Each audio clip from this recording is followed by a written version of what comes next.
So what I'm going to do is give you a real whistle-stop tour of this. Apologies for the disruption there. And just start with what's on the slide here, which is our trauma flower. And this is our attempt to pull together the sort of themes that should be evident for people accessing services and for those who deliver services when we achieve that trauma-informed element, with the key elements of services being offering choice, empowerment, trust, collaboration at the centre of that, but also thinking about around the rings of the circle, about the policies and the environments and the importance of that sort of structure across organisations, and the real value of having this work referenced in the last 6 consecutive programme for governments, and the subsequent incorporation in really key policy areas. We've seen it crucially threaded through the promise. It's in the National Workforce Strategy for Health and Social Care, and just the other day there's been the new publication of the Drugs Death Task Force response, and that is just a few of the key policy areas that will be relevant to your area of work. At its heart, it's the recognition that trauma is common, that people who are impacted by trauma are at higher risk of poorer outcomes, and those people are often the people that have the hardest job getting into services and experience additional barriers. And all of this contributes to the increased inequalities for our citizens, and particularly as we move through the pandemic and the additional challenges that has brought. So just to kind of get into this in a wee bit more detail, I'm going to move from flowers to trees, and this diagram is a representation of probably thousands, but certainly hundreds of research articles across the last 20 to 30 years. And they tell a story of what can happen where systems are not trauma-informed. So hopefully flipping all of this gives us a really much more hopeful message. But let me just start with the roots of this. What we're talking about here is trauma. So that's more than just stressful events. And so these are events that are considered to be life-threatening or threaten our sense of safety in the world. So we're talking about events like domestic abuse, childhood sexual abuse, life-threatening illnesses, car crashes, terrorism, war, all of these events. And some of these you'll see it's divided into single incident trauma. So that's things that happen once. And then we have complex traumas, which are things that often happen over many years. And we know the importance of traumas that are experienced over time, so it's things like domestic abuse, or traumas that happened in childhood or early adulthood are at particularly high risk of leading to poorer outcomes. And really those opportunities to get upstream and early in terms of the way we respond to those. And one of the reasons I personally moved from clinical practice delivering therapy to survivors of trauma to more sort of education and sort of the planning was a frustration at the range of lost opportunities. That something we could do something earlier at this stage. You also notice in the roots that other adversities, poverties, inequality, bereavement, racism, all of these things have a part to play, and it can exacerbate the risk of poorer outcomes. There's a complicated bi-directional relationship between all of that. So it is good to hold those broader adversities in mind as well. Why does any of this matter? Because we know that trauma is common. If we take the whole population across Scotland, we'll know that about 20% of women and somewhere between 5 and 10% of men, the latter may be an underestimate, well, both may be an underestimate, but have been exposed to childhood sexual abuse.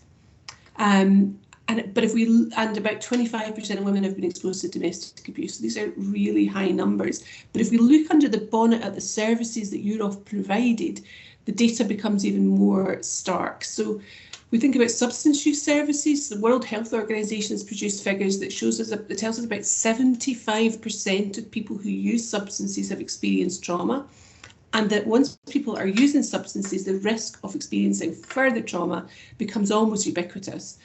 In mental health services, looking across a whole range of studies, about 50% to 75% of people across most studies who experience mental health problems have a trauma history.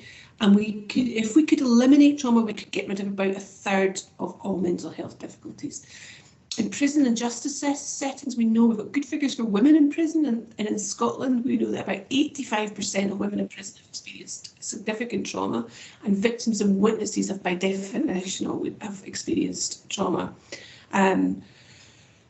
So we now sort of thinking about why this might impact. We can look at the sort of trunk of the tree and just pick out a couple of difficulties. We know that trauma can lead to difficulties managing emotional reactions in the present. And the way we think about that is that people have often developed sort of an oversensitive and overdeveloped threat system, which makes sense when you think about what people are trying to live with. We often liken that to having a sort of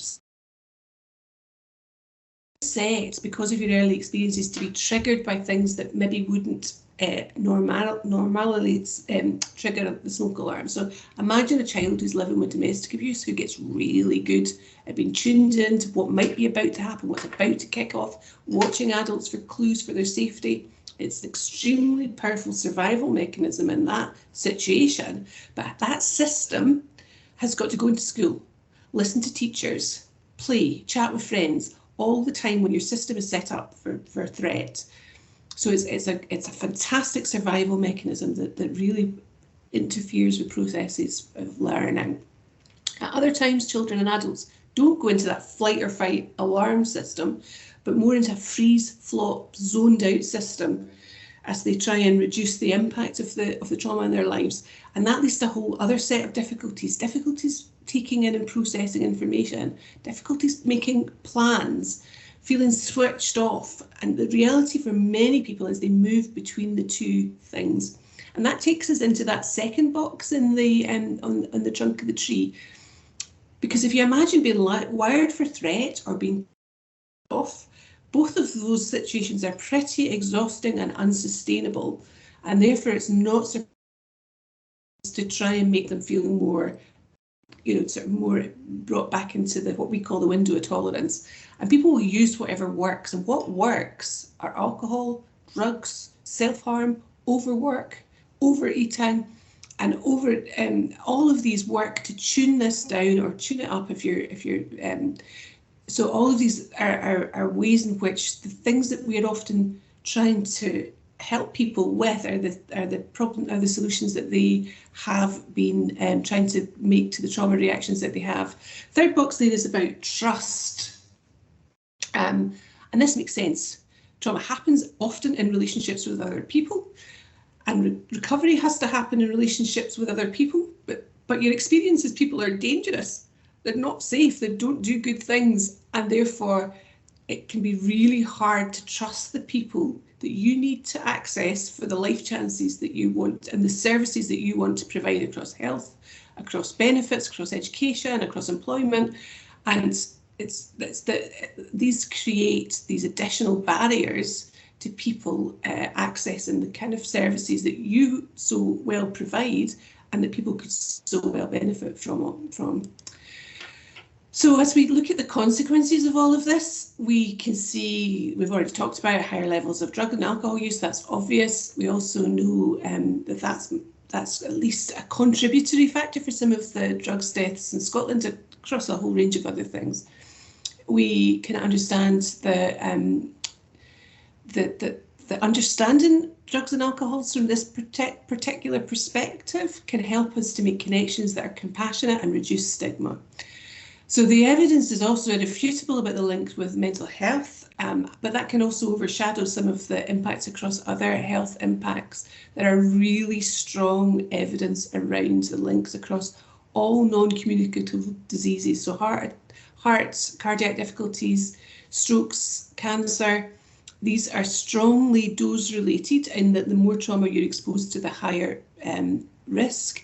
And we have data that's from studies such as the ACEs studies, the Adverse Childhood Experience studies, that show that those particular types of trauma, if there's 6 or more of those in somebody's life, that can accumulate to a potential 20-year impact on life expectancy.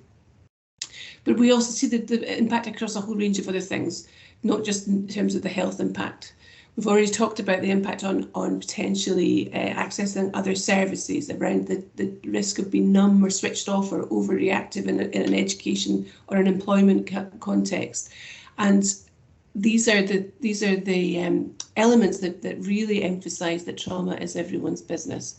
But adversity and trauma, all of these outcomes are absolutely not an inevitability.